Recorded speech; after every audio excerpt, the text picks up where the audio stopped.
Ok, donc je me présente rapidement. Donc je ne suis pas un juriste, je ne suis pas un avocat, moi je suis un militant antiraciste élu au Conseil des immigrés de la ville de Munich. Pour répondre à la question du workshop de ce matin, il faut d'abord que j'explique quel est ce conseil, à quoi ça sert, parce que ça permet de cadrer le type de réponse après. Donc mon intervention elle est en deux parties. Alors, en fait, c'est très simple à comprendre. Les Allemands ont choisi une voie complètement différente pour permettre aux étrangers de s'exprimer de manière institutionnelle. D'une ville à l'autre, en Allemagne, d'un Länder à l'autre, les villes ont fait soit élire des représentants des étrangers, c'est le cas de Munich, ou les fractions dans les conseils municipaux ont nommé des gens qui leur sont proches politiquement dans des conseils des étrangers. C'est quand même, je ne sais même pas l'histoire complète, mais c'est 40 à 50 ans d'histoire antiraciste derrière finalement. Donc c'est la piste sur laquelle se sont engagés. Réserve immédiate, c'est de dire, nous n'aurions peut-être pas une raison d'exister si le droit de vote pour les étrangers non communautaires existait en Allemagne. Et ce droit n'existe pas, comme en France. Et tout à l'heure, je me suis posé la question, mais quand est-ce que c'est la dernière fois que même moi j'ai distribué des tracts uniquement sur le thème de oui au droit de vote des étrangers non communautaires, au minimum pour les élections municipales. Je ne m'en rappelle même plus. Tout ça pour dire que mon intervention elle est aussi sur la tonalité du pragmatisme. Il faut qu'on se pose, nous les antiracistes, la question toujours et encore, quels sont les prochains chantiers sur lesquels on peut avoir des victoires ensemble et en Europe en plus. Et Samuel est totalement désespéré parce qu'il cherche encore et toujours les intervenants parfaits venant d'Allemagne, juristes, avocats, ayant l'habitude des tribunaux, des manifestations antiracistes et qui parleraient absolument le français. Et on a un mal fou à vous trouver quelqu'un. On va y arriver, mais ça va prendre encore un peu d'énergie. Donc voilà, ça c'est à quoi sert un conseil des immigrés. Et c'est utile, c'est utile. On me pose des fois la question, mais vous savez à rien Eric, vous n'avez absolument pas d'écho. C'est pas vrai. Parce que quand on visite un centre de réfugiés, les responsables administratifs de ce département politique-là, par exemple, au niveau de l'État de Bavière, ils sont là, ils ont fait tout nettoyer avant qu'on arrive, c'est absolument nickel, parce qu'ils savent parfaitement que si on émet des critiques dans la presse, ça va prendre un écho qu'ils ne vont pas pouvoir maîtriser. Donc on les gratte, on a un rôle de poil à gratter, et c'est un rôle donc utile. Mais on a aussi nos difficultés et les endroits où on n'est pas très bon. Donc on verra. En ce moment, j'essaie concrètement de monter une liste en faisant passer une femme devant. Et c'est très compliqué, en ce sens qu'il y a plein de femmes d'origine étrangère extrêmement solides, avec des très bons profils, parce qu'il faut avoir un profil spécifique quand vous allez dans ce genre de conseil d'immigrés. Les questions des immigrés sont très complexes. Mais c'est difficile à trouver, parce qu'évidemment, il y a aussi ce frein d'un certain nombre de femmes pour pouvoir aller candidater, en particulier en première place. Mais on va y arriver, j'en suis sûr, je prends le challenge. Sur la question des lois, donc, je ne suis pas un juriste, mais il faut quand même que je vous dise que la loi générale sur l'égalité de traitement, en allemand, Allgemeine Gleichbehandlungsgesetz, AGG, appelée couramment loi antidiscrimination, est une loi fédérale allemande qui vise à prévenir et à éliminer les désavantages fondés sur la race ou l'origine ethnique, le sexe, la religion ou les convictions, un handicap, l'âge ou l'identité sexuelle. Immédiatement dans la salle, vous saisissez que la question du racisme est dans un paquet de luttes contre les discriminations extrêmement vaste. Mais c'est ce corps de loi principal que les avocats utilisent, par exemple, si il faut faire un procès contre des discothèques qui font de la sélection au faciès à l'entrée, par exemple. ou justement dans le milieu du travail aussi. Les personnes protégées par la loi bénéficient de droits juridiques à l'encontre des employeurs et des particuliers lorsque ceux-ci enfreignent à leur égard les interdictions légales de discrimination. C'est une loi qui est entrée en vigueur en 2006 et qui a remplacé une loi précédente. À côté de ça, il vient d'y avoir aussi une loi contre la haine, la diffusion de la haine et des théories de haine, en particulier dans les médias. Si je ne me trompe pas, elle est rentrée en application en janvier-février 2022. Mais là encore, en recherchant à nouveau, je me suis aperçu que même nous, qui sommes en fait l'expression aussi de ces luttes antiracistes à Munich dans ce conseil, on ne s'est même pas saisi de ça.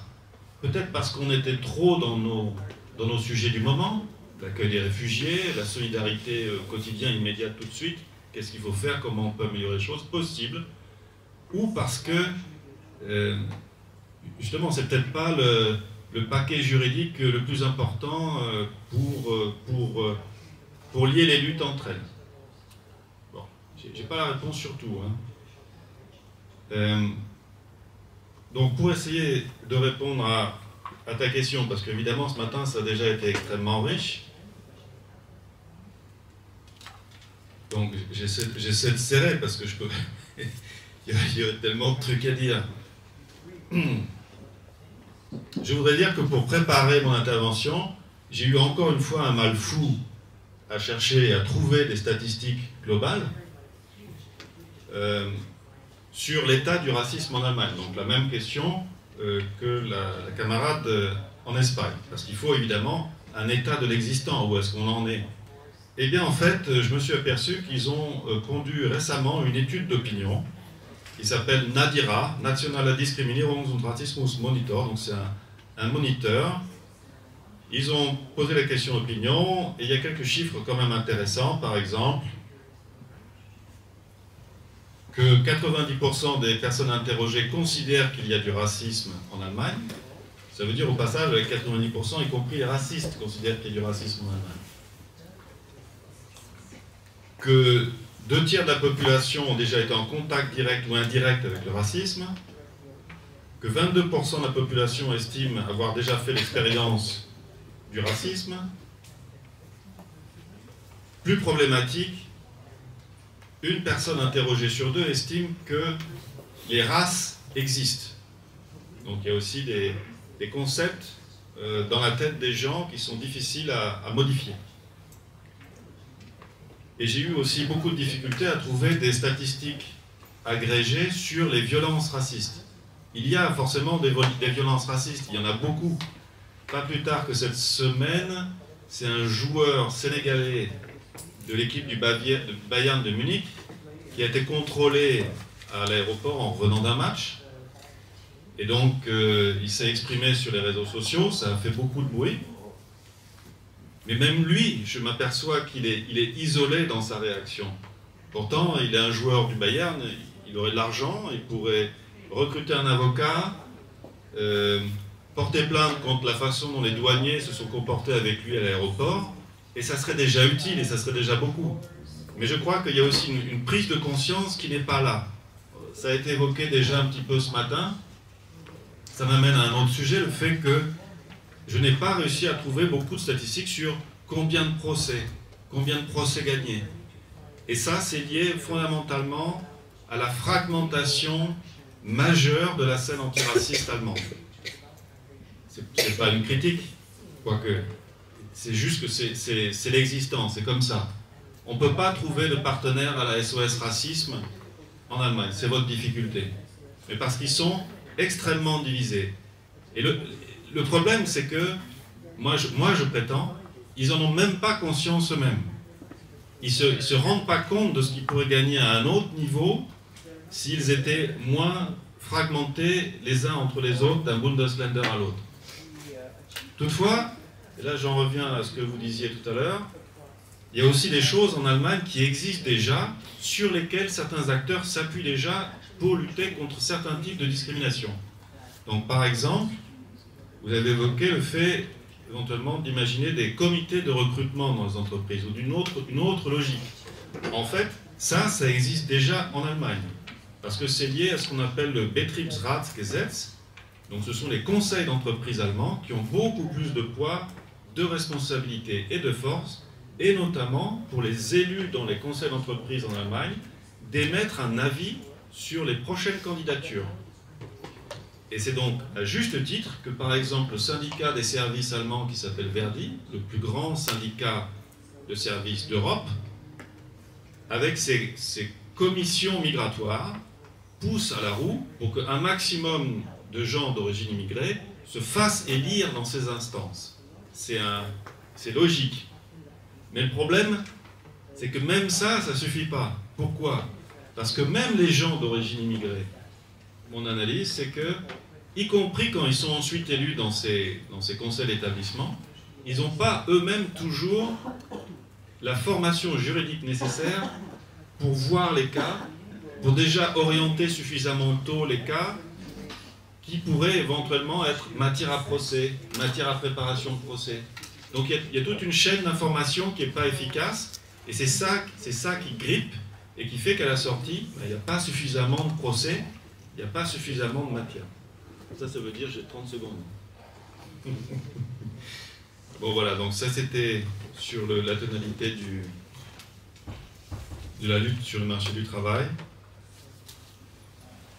Donc c'est ça, ma façon de répondre à ton questionnement général, il y a un nom précis en allemand pour le type de question comme tu nous as posé, on appelle ça une Fangfrage, c'est-à-dire une question comme à la pêche, on lance un filet, on voit ce qu'on ramasse. Il faut être pragmatique et il faut qu'on se repose toujours et encore la question aussi, où sont les prochaines victoires faciles ensemble?